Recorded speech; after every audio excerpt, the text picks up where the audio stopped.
সচেতন নাগরিক সমাজ এবং আলেম ওলামাদের বাধা বিপত্তি সত্ত্বেও বাংলাদেশে মানবাধিকার কমিশনের কার্যক্রম শুরু করেছে জাতিসংঘ। এ মর্মে নিউজ দেখতে পেয়েছি গণমাধ্যমে। প্রশ্ন হলো, এত বাধা বিপত্তি উপেক্ষা করে যখন তাদের কার্যক্রম চালু করা হয়েছে, এখন আমাদের করণীয় কী হতে পারে? খুবই দুর্ভাগ্যজনক একটি বাস্তবতা। বাংলাদেশে জাতিসংঘের মানবাধিকার কমিশনের কার্যক্রম নিয়ে এত আপত্তি তোলা হয়েছে এবং জাতিসংঘ সদস্যভুক্ত এতগুলো দেশের মধ্যে সামান্য হাতে গোনা কয়েকটি দেশে মাত্র তাদের কার্যক্রম চলমান আছে এবং সে দেশগুলো যুদ্ধরত কিংবা গৃহযুদ্ধে লিপ্ত অনেকটা।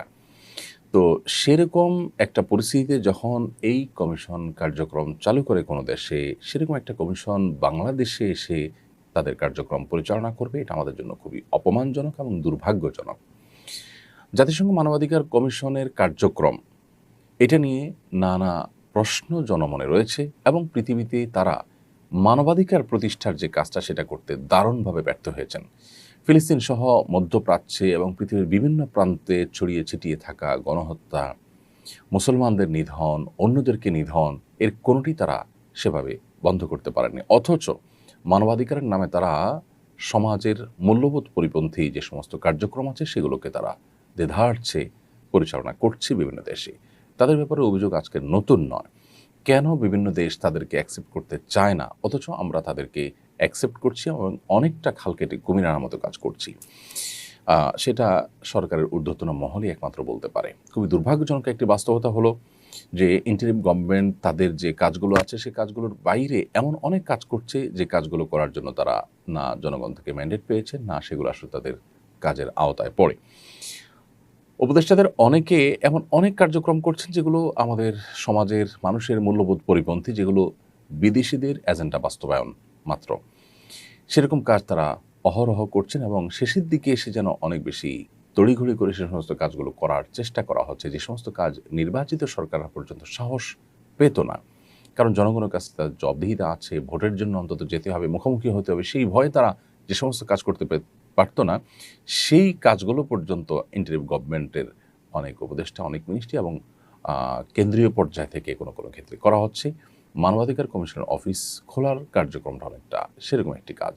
আমি বিনয়ের সাথে আহ্বান করতে চাই যে এটার বিরুদ্ধে আমাদের কথা বলা, আমাদের অবস্থান গ্রহণ করা, শান্তিপূর্ণভাবে প্রতিবাদ করা, এটা অব্যাহত রাখতে হবে। প্রয়োজনে ওলামা একরাম এবং বিদগ্ধ মানুষদের নেতৃত্বে বিচক্ষণতার সাথে এই কার্যক্রম বন্ধের জন্য নানাবিধ কর্মসূচি আমাদের পালন করতে হবে এবং সেখানে আমাদের সর্বাত্মক সহযোগিতা করতে হবে যে কোনো মূল্যে।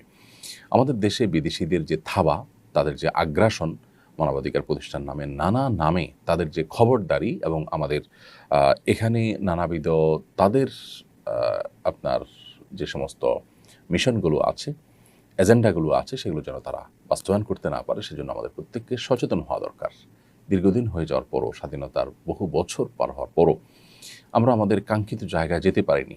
এর অন্যতম একটি কারণ, বহু কারণের মধ্যে থেকে একটি কারণ, যে আমাদের যখন যারা ক্ষমতায় এসেছে তাদের একটা অংশ কখনো কখনো তারা বিদেশিদের এজেন্ডা বাস্তবায়নে ব্যস্ত হয়ে গেছে এবং প্রশাসনে এমন অনেক ব্যক্তিবর্গ আছে যাদেরকে খুব সহজে বিদেশিরা কিনে ফেলতে পারে এবং তাদের এজেন্ডাগুলো তাদের দিয়ে বাস্তবায়ন করাতে পারে। খুবই দুর্ভাগ্যজনক বাস্তবতা এটি। আমাদের জাতিসংঘের মানবাধিকার কমিশন অফিস এখানে ওপেন করা এবং তাদের কার্যক্রম শুরু করার বিষয়টা অনেকটা সেরকম। আল্লাহ রাব্বুল আলামিন আমাদেরকে শকুনের থাবা থেকে হেফাজত করুন, আমাদের প্রিয় মাতৃভূমিকে সকল প্রকার ষড়যন্ত্র থেকে রক্ষা করুন এবং আমাদের ঈমান, আমল, মূল্যবোধ এগুলোকে আল্লাহ তাআলা হেফাজত করুন। আমাদের স্বাধীনতা, সার্বভৌমত্ব যাতে কোনোভাবে নষ্ট না হয়, এ দেশটাকে যাতে কোনোভাবে বিভক্ত করার চক্রান্ত কেউ করতে না পারে। চট্টগ্রাম সহ যে সমস্ত অঞ্চলগুলো নিয়ে শঙ্কা আছে সেগুলো নিয়ে কেউ কোনো রকম ষড়যন্ত্র যেন করতে না পারে। আল্লাহ তাআলা আমাদেরকে সেরকম ধীশক্তি, সেরকম বিচক্ষণতা এবং সেরকম সার্বিক শক্তি সামর্থ্য দান করুন। হারাম টাকা মসজিদ নির্মিত হয়েছে, আমি যদি বিষয়টা জানি সেই মসজিদে নামাজ পড়তে পারবো কিনা?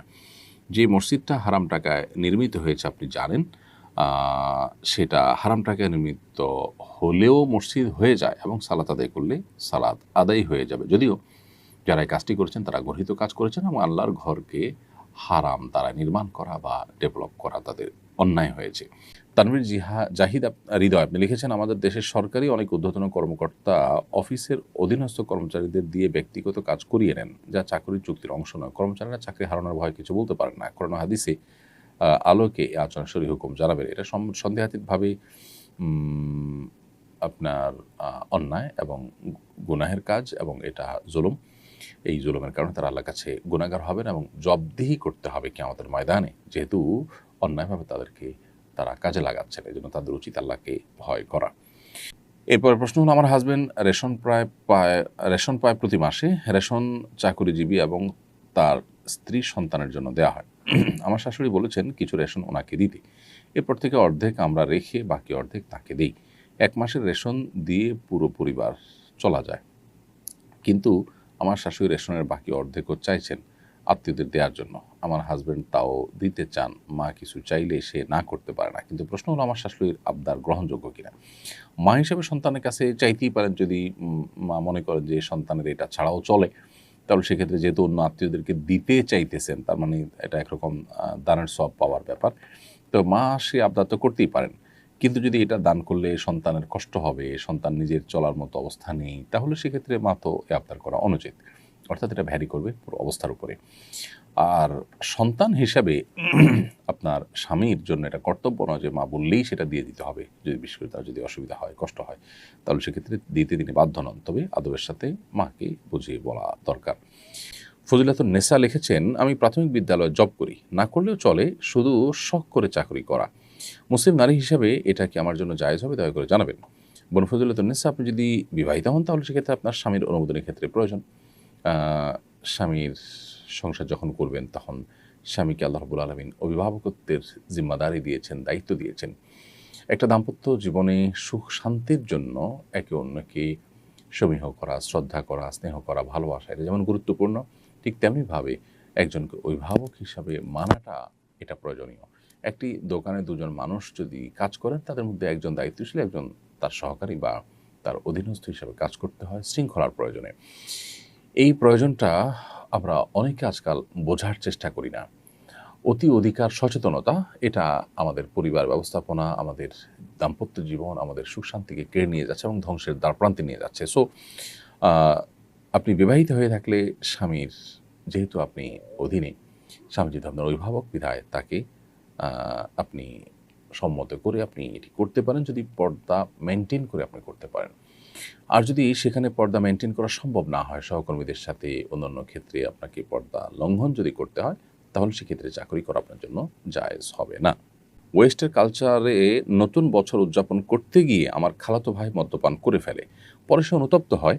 এর কিছুদিন পর সে ওমরা করে, তার ওমরা কবুল হবে কিনা। কেউ কোনো গুনাহে লিপ্ত হলে, সেটা মাদক সেবন হোক বা অন্য কোনো গুনাহে লিপ্ত হলে, তিনি যদি অনুতপ্ত হয়ে আল্লাহ তাআলার কাছে খালেস অন্তরে তওবা করেন, আশা করে যে আল্লাহ তাআলা তাকে মাফ করবেন। কারণ আল্লাহ রাব্বুল আলামিন কোরআনে কারিমে আমাদেরকে নির্দেশ করেছেন, ওয়াতুবু ইলাল্লাহি জামিআন আইয়ুহাল মুমিনুন, হে ঈমানদাররা তোমরা সবাই আল্লাহর কাছে তওবা করো। আল্লাহ বলেছেন, ইন্নাল্লাহা ইয়াগফিরুয যুনুবা জামিআ, আল্লাহ তোমাদের সব গুনাহ মাফ করে দিবেন। সো তওবা করা উচিত এবং আল্লাহ তাআলা আমাদেরকে মাফ করবেন সেই প্রত্যাশা রাখা উচিত।